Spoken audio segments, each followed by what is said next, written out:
Hello again, and as you could tell from the way the part one of this series ended, right in mid-sentence, um, I am not free of all my passions.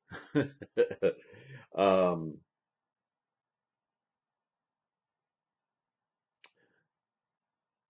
I'm very passionate about you guys and teaching. Um, and I suppose after 30 years, um, I will continue to meditate on seeing through my passions and just being a calm um, facilitator for your enlightenment, your information. Um, but as of yet, the Buddha's teachings are so immensely profound and immediately understandable that I'm convinced this is the time uh, for the propagation of this ultimate teaching, the goal of Shakyamuni Buddha and his teachings from the start. Um, and my commitment is to end the confusion, push away the stuff that's obsolete and no longer valid, and just give you the straight story because it makes so much sense. Anyway, I'm spending a lot of time on the Diamond Sutra. This is part two. And I'm not going to go all the way to the end because there's just too much in this for me to do all in one sitting. We're already on part two after all. But I think so far, after part one, you've got a pretty good gist. So let me continue and really nail this down. I think there's some really good, got about four more sections I've identified here that I'd like to share with you. Um, Again, this is the Diamond Sutra, the Prajnaparamita Sutra, the Perfection of Wisdom Sutra. Um, it's a lot of names for it. The Heart Sutra is in here too, but it's mainly considered, well, it's the Perfection of Wisdom Sutra, includes all of that. Whether you read the Prajnaparamita in 8,000 lines or Kanzi's full edition of the long version, I'm enjoying this book right now because they've taken the time to take apart each stanza and lend a lot of written commentary from India, China, scholars who reinterpret in their own words. Again, the goal being, as Shakyamuni exhorted all his followers, do not get stuck on the words, but instead meditate, concentrate, and understand or attempt to understand the meaning behind the words. Don't get stuck on the words. And by reading these other commentaries with completely different grammar, sentence structures, words of reference, different times, you can hear all of their rhetoric trying to describe the same point. And I find it very helpful because that helps me focus even more tightly on the meaning. Rather than feeling like I'm applying my own meaning to just one reading of it, although sometimes that's very enlightening. Having the benefit of other scholars, Buddhist scholars, reinterpreting in their own words is really, really helpful, can help you get there faster. So I highly recommend this book, okay? Um, so I'm going to go on now. Here's another quote from the sutra. Moreover, Subhuti bodhisattvas should practice charity in this manner for the benefit of all beings.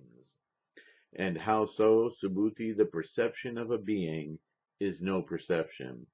Likewise, all the beings of whom the Tathagata speaks are thus no beings. And how so? Subhuti, what the Tathagata says is real. what the Tathagata says is true and is as he says it is, and is not other than as he says it is. What the Tathagata says is not false. Again, Tathagata, Buddha, Bhagavan, whatever his title, his idea is not a his. It's our mind, our collective mind. Okay? Our personal mind as well as our collective mind. But you won't understand collective mind until you get past your attachment to perceptions of self and other. Do you see? You can think my mind, my mind, my mind. That's a tongue twister. But eventually, when you become less attached to the idea in your mind of a you, a specificness of you or self or I and other, then that mind obviously is all the mind. You see? All right. Asanga, Indian scholar, says, such things as names and bodies aren't fit thoughts for saints. The Buddhas have no such thoughts because they see things truly. Again, this is the mind. Vasubandhu comments, beings are simply names. Remember the world of name and form? The form is mind, but we obsess about individuation. So we have to put labels. Vasubandhu again says, beings are simply names. They are a combination of the five aggregates, karma, and lack any essence of their own. Because neither a self nor a dharma has any nature of its own, Buddhas get rid of such perceptions. What are Buddhas? It's still an attachment to self and other, isn't it? There is only Buddha, mind.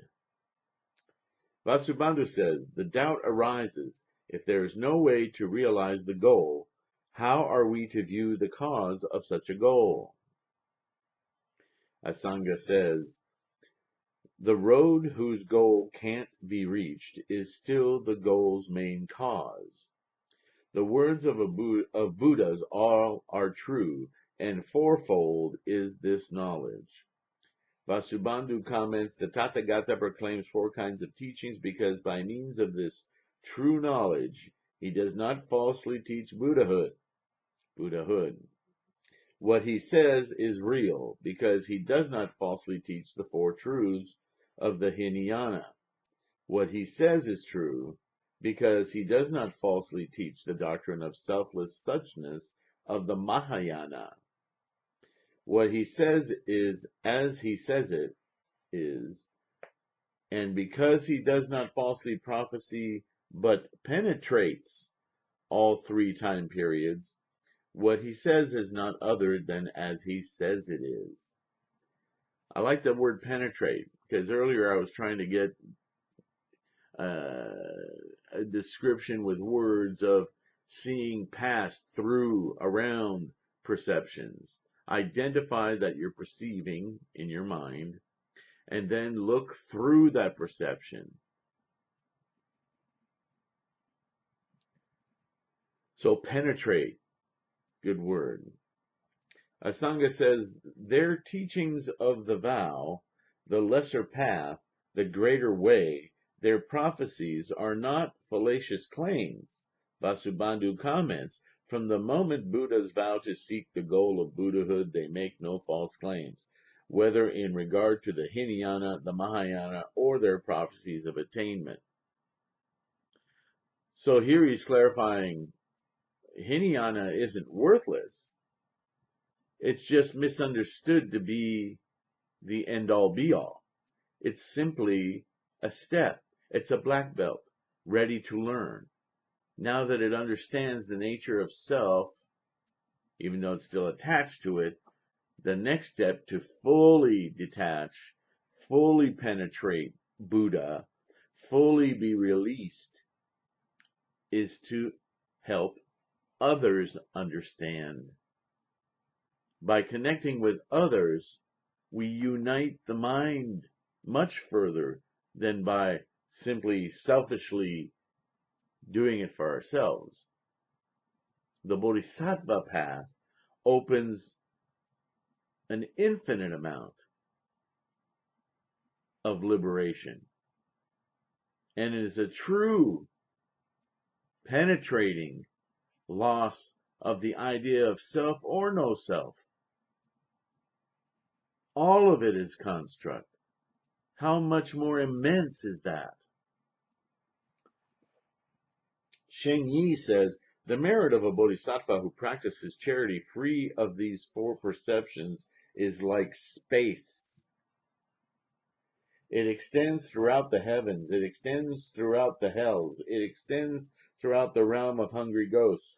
It extends throughout mankind. It can save those who are drowning, and it can save those who are burning. Thus do bodhisattvas benefit all beings through their merit by practicing charity free of all perceptions.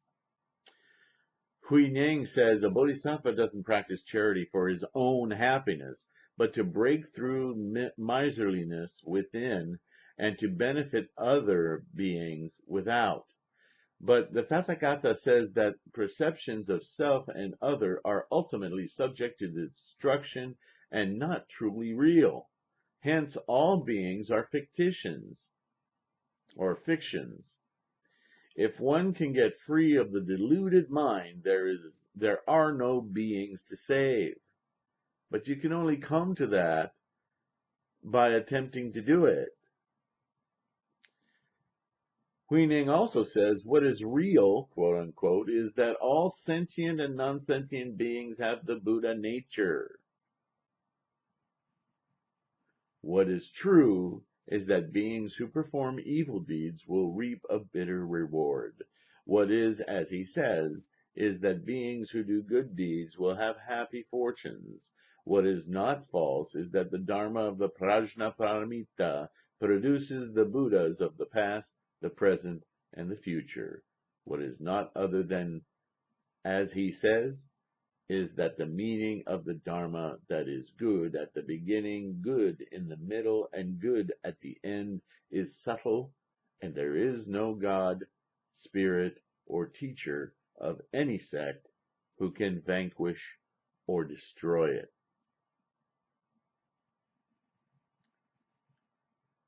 Now, from the Sutra again. Moreover, Subhuti in the Dharma realized, taught, and reflected on by the Tathagata, there is nothing true and nothing false. See how this is penetrating and going through and beyond perception? He's really getting into it now, isn't he? On that stanza, Sheng Yi says, quote, the heart of this teaching is empty and still and the heart of this teaching is empty and still and contains no perception to realize. Thus it is not true. But in its empty, still heart, it contains an infinite body of pure merit. Hence, it is not false. If we said it existed, and yet we could not realize it, this would make it not true. And if we said it did not exist, and we could never exhaust it, this would make it not false. Thus, the Dharma realized by the Tathagata cannot be said to exist, nor can it be said not to exist. Because it doesn't exist as a separate thing. Vasubandhu says, the sutra says that there is nothing true or false in the Dharma realized and taught by the Tathagata. What does this mean? Asanga says, nothing is realized and yet it still agrees. Thus it's neither true nor false, but taught for those who cling to words. That's an interesting reflection. So now we understand these puzzles that he keeps putting in front of us in words, because they're for people who are attached to words to break their attachment, to see beyond, to penetrate their own perceptions. See how helpful it is to have these other scholars commenting on this?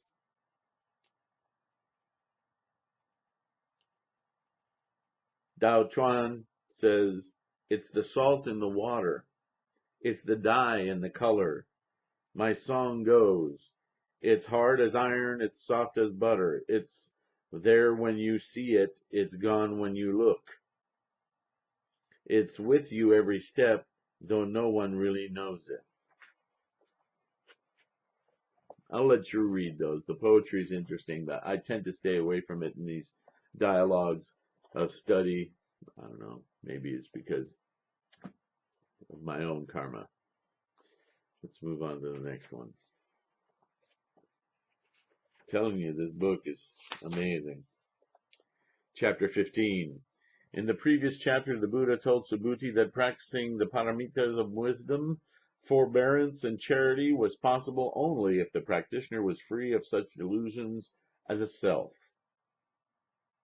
In this chapter, he anticipates those who might take this to mean to get rid of the self, to sacrifice the self on the altar of some deity or cause, or to throw the self into the black hole of nihilism.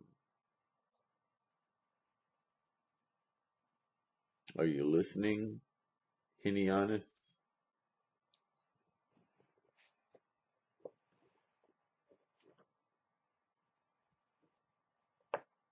Chao Ming titles this The Merit of Understanding the Sutra. Hui Ning says, the merit of understanding and reciting of benefiting oneself and others has no limit and cannot be measured.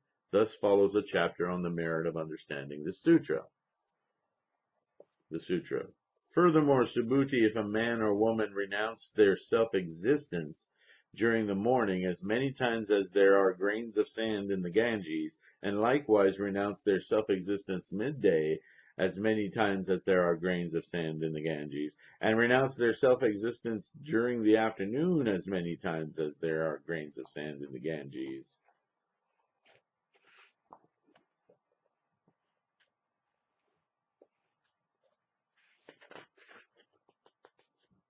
Shen Huiseng says, the Buddha was concerned that his disciples might become attached to the perception of forbearance and uselessly give up their bodies without the slightest benefit to their own nature or the nature of others. Hence, he brings this up in chapter 13 and again here. Sheng Yi says the physical body depends on karma for its existence and it has no nature of its own. Just as a wave depends on the wind for its existence and has no nature of its own, the sea is one while waves are countless. Billions of waves rise and fall during the morning. Billions of waves rise and fall during the midday, and billions of waves rise and fall during the afternoon. Thus, over the course of millions and trillions of kalpas, the number of illusory waves is far beyond reckoning. But all those illusions can't compare to the one reality. They can't compare to the sea, the mind. The waves are ourself and other, but we're all in the mind, the sea. Noble sons and daughters are also like this, those of us who practice Buddhism. There is only the one sea of our Buddha nature. But when people are confused, the sea of Buddha nature becomes the sea of consciousness. And the sea of consciousness becomes the sea of passion. And the sea of passion becomes the sea of karma. And the sea of karma becomes the sea of suffering. And from the sea of suffering, they receive countless, limitless karmic bodies. Why does the population continue to expand in the earth? There it is. Thus, on top of confusion, they pile up confusion without end and without limit. But all those illusions can't compare to the one reality, namely, the true form of all dharmas as non-existent. I added the non-existent.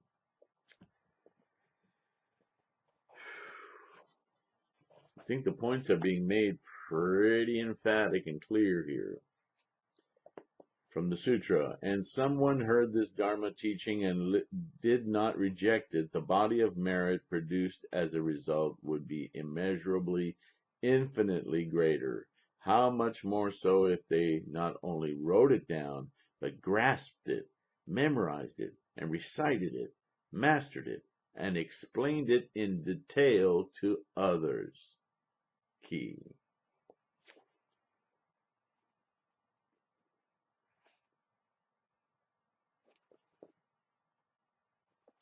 Oral transmission of the Buddha's teaching seems to have remained the preferred form of instruction among monastic communities until transmission among the laity became increasingly important in the centuries immediately before and after the beginning of the Christian era.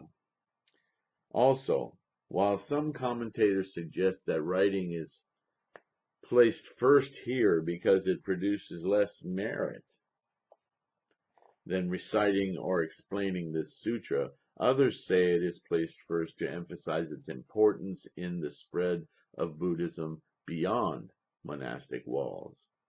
Seng Chao says, giving has limits, belief has none. How much more so if people uphold and transmit what they believe?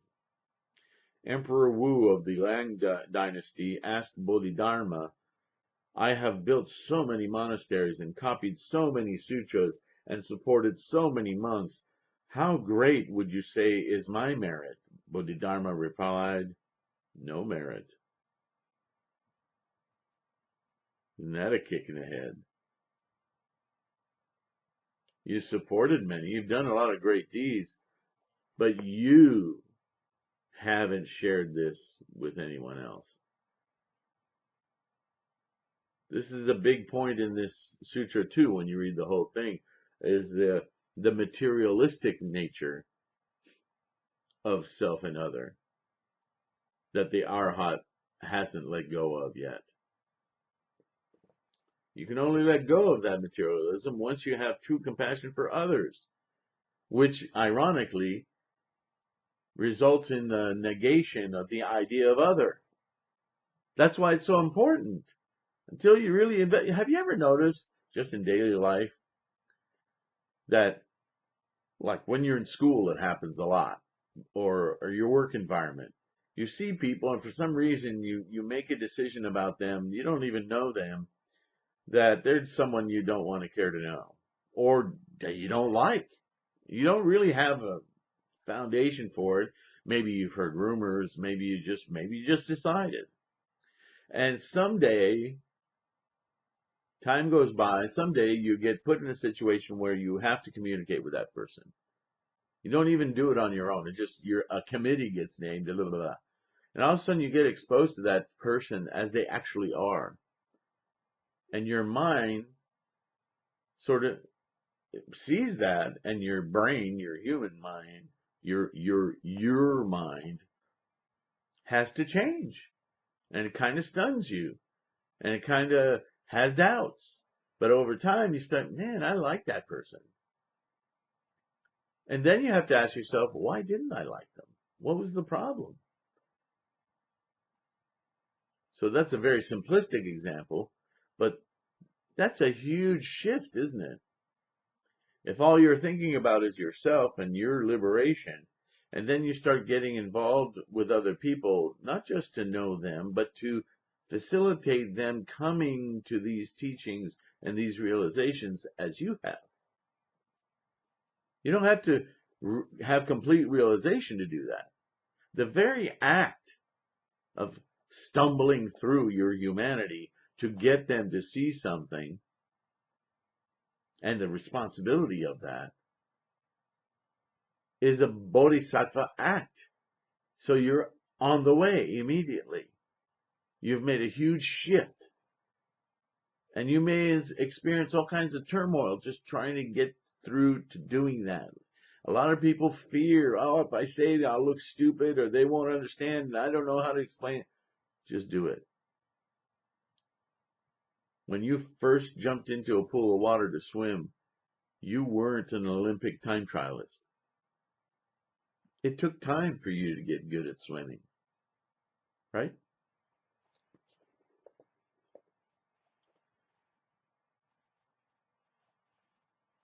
Sheng Yi says, before a noble son or daughter hears the unfolds the sutra about prajna, they don't understand at all that dharmas are empty. They view the five skandhas as their body, as their real life. But when they give away their body and life, the perception of a self that gives and the perception of a five skandha life that is given remain. As long as the mind has a subject and an object, it is a deluded mind.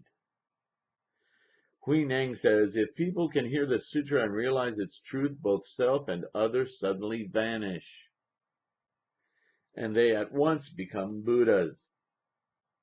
Renouncing the body has limited merit and cannot compare with the unlimited wisdom of upholding this sutra. This makes my heart go out for those poor monks in Myanmar. They're in a compound, a monastery. They're only learning Hinayana teachings. And so they go out in public and set their bodies on fire to demonstrate how unattached they are. And yet the very act of doing that substantiates a very, very deep attachment to the body, the life, the soul. They're all self and other. Look what I can do. Look what you cannot do. It's so tragic. And it makes me want to cry.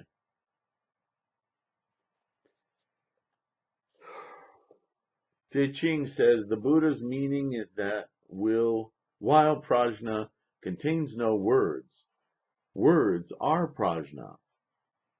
They are what Shakyamuni would say in the Lotus Sutra, his ultimate teachings, a skillful means, a deployment of what is accessible to others in order to lead them to the real meaning. This is why he cautions about getting stuck on words, and yet words are wisdom because they are the initial communicator to create curiosity and ability in others. There are advice that we use as a tool, not because we want to deceive, but because we want to use skillful means to enlighten or facilitate the curiosity and enlightenment of others. They're a tool, but they're not an answer. They are wisdom. They can be wisdom. This sutra spoken by the Buddha is prajna in its entirety. If someone can believe and accept it, they will become one of the wisdom of Buddhas, one with the wisdom of Buddha. And the Buddha, by means of his own wisdom, understood that the merit of such a person was limitless. This is the merit of becoming one with the Buddha mind in the space of a single thought. We talked about single thoughts in my video. I talked about the 3,000 realms in a single moment of thought. Okay, last one, and then I'm going to close out part 2, and I'll come back with a part 3 at some point. I got a lot of chanting to do. And hopefully my goal in doing this for myself is, of course, to help and assist all of you listening. But I want to, I started with some other smaller sutras. This is a very involved one. And at some point when I feel confident enough, I'm going to reread for I don't know how many times the Lotus Sutra. And I want to be very clear about the significance of that sutra. So, but I thought as an introduction to Mahayana, this pivotal text was very good to introduce and to understand, so that when I do get around to the Lotus, things just fall into place. I've already talked about the Lankavatara, the Vimalakirti, um, and loosely about others, but I'm wanting to do more of a study form like this about the Lotus. And before I read this last part, I want to remind you to please comment on this because you'll help me tremendously. And whatever answers I can provide you uh, on the same comment line, others who watch this will have answers to questions that I'm sure you'll raise with your own. So thank you in advance for participating. All right. So another short quote from the Sutra. For all such beings as these, Subhuti, likewise wear enlightenment upon their shoulders. There it is again. Where is enlightenment? In the mind. How do we perceive the mind? Above the shoulders. The word skanda, as in the compound punya skanda, body of merit, refers to the body from the shoulders down. Thus, by means of their inconceivable, incomparable, immeasurable, boundless bodies of merit, bodhisattvas join the lineage of Buddhas and wear the same robe of enlightenment on their shoulders, while those whose bodies of merit remain in the realms of desire or form do not. Similar wording appears in the Lotus Sutra, where the I did it again. What is going on? Where the Buddha addresses Vaishagyaraga, the medicine king, quote, if someone should read or recite the Lotus Sutra, you should know that such a person is adorned by what adorns the Buddha. You should know that what they wear is what the Tathagata wears upon his shoulders, wears the mind. And wherever they go, they should be so honored. As for this Bodhi enlightenment they shoulder, Bodhidharma says, Buddhas of the past and future only talk about this mind. The mind is the Buddha, and the Buddha is the mind. Beyond the mind there is no Buddha, and beyond the Buddha there is no mind. This is from the Zen teachings of Bodhidharma. Yin Shun says the question isn't simply is one willing to undertake this, but is one able to undertake this? Those who set forth on the foremost of paths must believe this most profound of teachings and undertake such a journey out of selfless compassion and complete it by helping others without limit. Xiling Yun says, to shoulder means to accept the task of going about spreading this among others so that it persists for 1,000 years. Now, I think by this point in the sutra, it is abundantly clear that we've gone from Arhat, Hinayana, highest achievement, traversed all of that, and now we're completely within the Bodhisattva training and teachings. I think it's a pretty obvious arc. Okay? I'll read this next. The following passage in the sutra says, and how so, Subhuti, this Dharma teaching cannot be heard by beings of lesser aspiration, not by those who mistakenly perceive a self, nor by those who mistakenly perceive a being, a life, or a soul. He's going right back and forth. He's going, do you get it now? Do you get that being an Arhat is not there? It's not even close to the merit of the ultimate teachings of the Bodhisattva way. You need to get unstuck. We know Subhuti got an aha about this earlier when he broke down and wept. He couldn't believe what he believed for so long, and his achievement being simply to get him on the path, not the end of the path. Um, it's very powerful, this sutra, and very critical to understanding. Um, for beings who lack the bodhisattva's aspiration cannot hear, grasp, memorize, recite, or master this dharma teaching. It means if you don't even see bodhisattva practice as the goal, you won't get it. The previous teachings won't get you there. They'll stifle you. There I go, getting passionate again.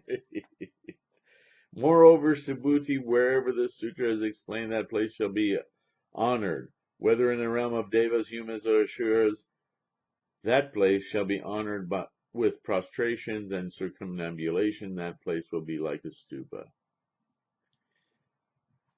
Again, the meaning of this section appears in somewhat clearer form in the Lotus Sutra, where the Buddha says, King of healing, wherever this teaching is spoken or recited or written down, wherever this sutra is found, let there be a stupa built made of the 7 jewels. Let it be high and wide and exquisitely decorated. But there will be no need to place any relics inside. And why not? Because within it shall reside the Tathagata's entire body. Asanga says, those who uphold this teaching sanctify the place it's found, break through all obstructions, reach all knowledge quickly. Vasubandhu comments, those who uphold this teaching wear enlightenment upon their shoulders, hence wherever they are, that place is honored with incense and flowers. Sing Chao says, a place isn't conscious. The reason it is venerated is because the teaching is there. The way rests in people. Tseng Feng Yi says, wherever means a city or village or farmstead or estate, a monastery or any other place. This sutra refers to the words, whether they are etched on jade or written on paper, on a whitewashed wall, or on a cliff face, or on a YouTube channel. Wherever the sutra is found, there's a Buddha. Thus, it should be venerated by the devas, humans, and asuras of every world. And I'm going to end on that. The next chapter is chapter 16.